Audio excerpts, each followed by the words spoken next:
I'm Salem. I am an artist and I have been writing music for 10 years and I haven't dropped anything until now.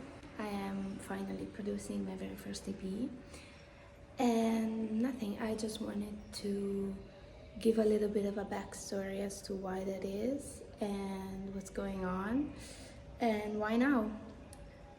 So, like I said, I started writing music when I was a teenager. I was in high school and I loved it. But I immediately encountered a very practical problem. Like, first problem, I had very little friends in general, but none of the people that I considered my friends were musicians. And that's a very big problem when you're a teenager, have no money, you can't hire someone to do the work for you, so you're kind of stuck. And that was the situation, right? And being a very awkward, socially anxious teen, I had no idea how to even make friends that could help me make my music, right? So the thing that I did was that I signed up for a music school to take singing lessons because my contribution to the AP is lyrics and voice mainly, and the idea in general, and the art, and the feel, and the concept, and everything. But the basis, like the music part, I needed help with. You can't do everything on your own. Music is a collaborative mean. Anyway, so I signed up for music lessons because I thought there would be musicians, and if I can befriend the musician, I can make the music, right? Well, spoiler alert, that did not work at all. I did take singing lessons with an amazing teacher. I love her so much. I still take lessons with her, but I didn't meet anybody that could actually help me produce the music, right?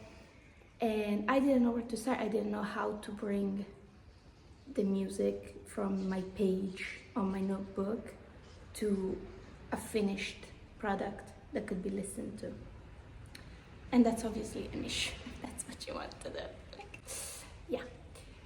And again, I have never had an idea of how you do that. Like, I don't know how at 18 or whatever. So I'm like, okay, we'll figure it out. Let's keep taking singing lessons, right? Fast forward, I go to university.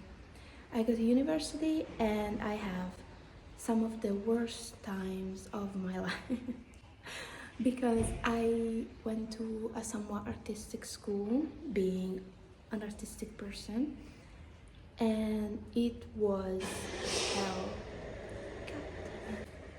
I'm filming in a parking garage and it's not great.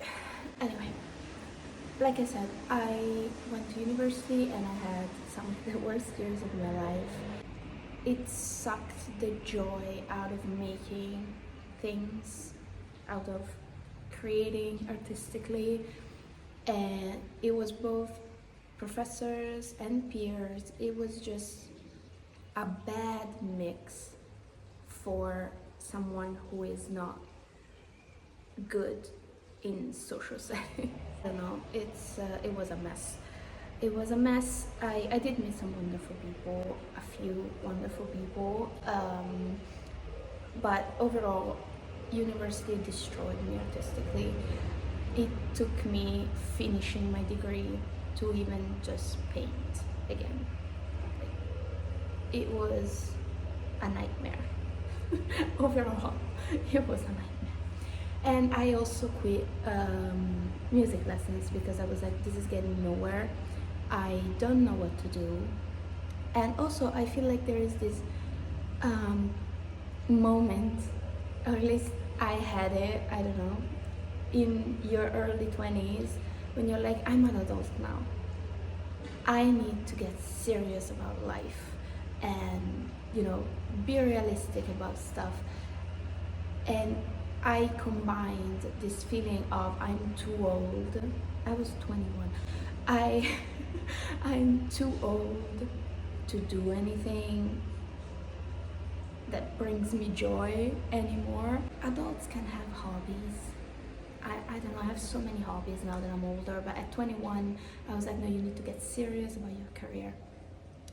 And I combined that with the social rejection that I felt throughout my life. And I was like, okay, there is something about me that people don't like. So I decided that I needed to stop being so weird, and I needed to be serious about what I was doing.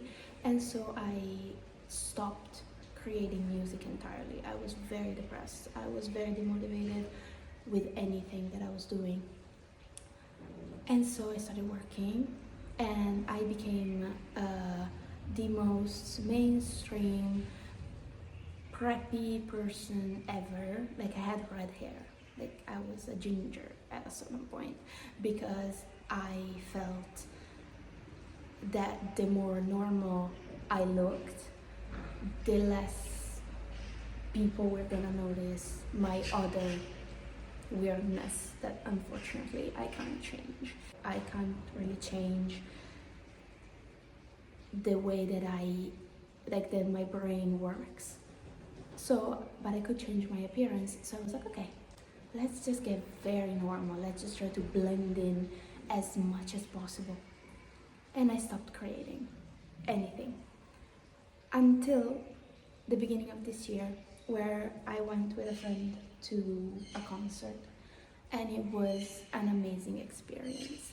The band was older, they were like in the mid-50s, and I was like so happy in a way, because it was such a good day, it was such a good event, it was very good energy.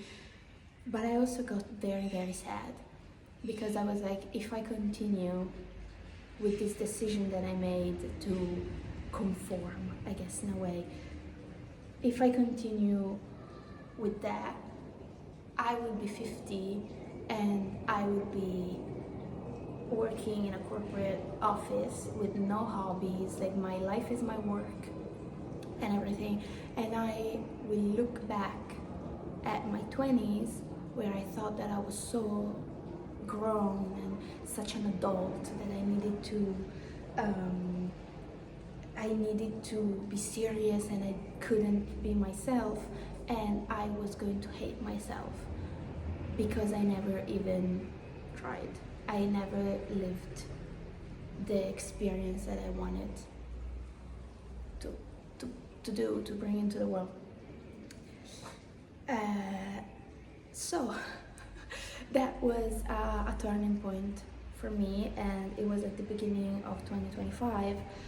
And so I've never been a big New Year's resolution kind of person, because I think they're stupid, and I think that if you want to change something, you can do that no matter the time and no matter the place. But I decided to make one singular pact with myself and make 2025 the year that I would actually do everything that I want to do. Because also, when you feel rejected a lot, you start fearing a lot people judging you, because you're so used to it. You are used to being called weird and crazy and people not really understanding you.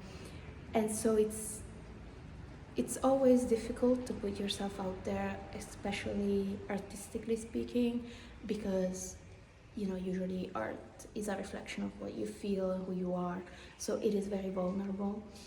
But I feel like, especially if you are used to not being understood by a lot of people, it can be very daunting. But I decided that the fact that I was afraid of doing it was not worth regretting it for the rest of my life. I already regretted not doing it earlier now. I keep thinking, what if at 21 I didn't quit before even starting, where would I be now? But we can change the past. And so I am hoping that 27-year-old me, 30-year-old me will be happy that I am not quitting now today. And so yeah, that's kind of the whole thing. And I have started taking vocal coaching again, and I am ready. I have a producer, I have a vocal coach, I have a plan. There's a plan in place, and I am finally doing it. I don't know what's gonna happen, but I want to keep a sort of diary for myself, mainly to kind of look back and hopefully feel proud of the courage that it took me to step out of my protective little shell that I have built for myself and actually give it a shot. And you know, maybe it goes horribly and I feel embarrassed for the next 20 years that I did this whole thing, or maybe it goes great and I find other people that relate to the kind of music that I want to make and the kind of feeling that I felt. And yeah, so in the future, hopefully quickly, I will be posting kind of what the plan is for this very first EP, which is my learning EP. This is my learning curve, and it's something that is very dear to my heart. So I will be posting about how I'm doing it and how I'm handling it. So if maybe some experts come across this future video and want to give me some tips, they're welcomed. So we'll be posting about that, and I will be posting about what the actual EP is about, so you can get a feel if you're interested in following the journey. The first single is almost ready, so yeah.